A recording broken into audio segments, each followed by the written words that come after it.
लाजिरवाणी गोष्ट आहे आपल्या, खरंच तालुक्यासाठी लाजिरवाणी गोष्ट आहे असं माझं मत आहे. तुमचं काय मत आहे नक्की सांगा.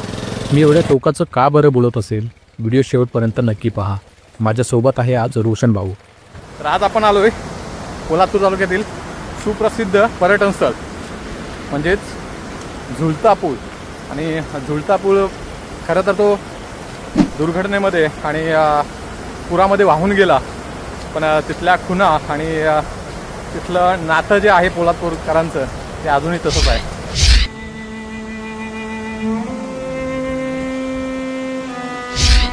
या 4-5 वर्षांमध्ये या पर्यटन स्थळाला कोणती चालना मिळाली नाही. नवीन वास्तू तयार होण्यासाठी किंवा इथे नवीन हा झुलता पूल तयार होण्यासाठी कोणते प्रयत्न झालेले असतीलही सुद्धा, पण त्याची पूर्तता झालेली आपल्याला दिसत नाही.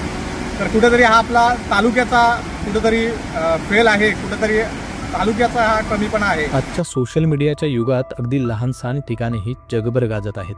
मात्र पोलादपूर तालुक्यातील निसर्गाचा अप्रतिम आविष्कार लाभलेले हे महत्त्वाचे पर्यटन स्थळ केवळ निष्काळजीपणामुळे प्रसिद्धीपासून वंचित राहिले आहे.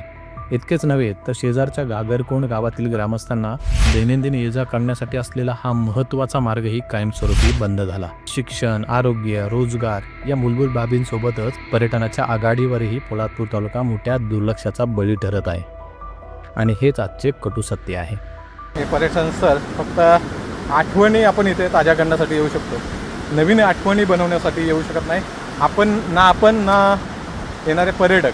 त्यामुळे हे लोकेशन जेव्हा आपण एक्सप्लोअर करू तर ते एक्सप्लोअर करताना इतर तालुक्यातील जिल्ह्यातील लोक नक्की हसतील की वावा करतील हा प्रश्नच आहे. कारण की गेली 5 वर्षे पुन्हा सांगतोय, गेली 4-5 वर्ष आपण त्याकडे केलेलं दुर्लक्ष लाजिरवाणी गोष्ट आहे आपल्या, खरंच तालुक्यासाठी लाजिरवाणी गोष्ट आहे असं माझं मत आहे. तुमचं काय मत आहे नक्की सांगा.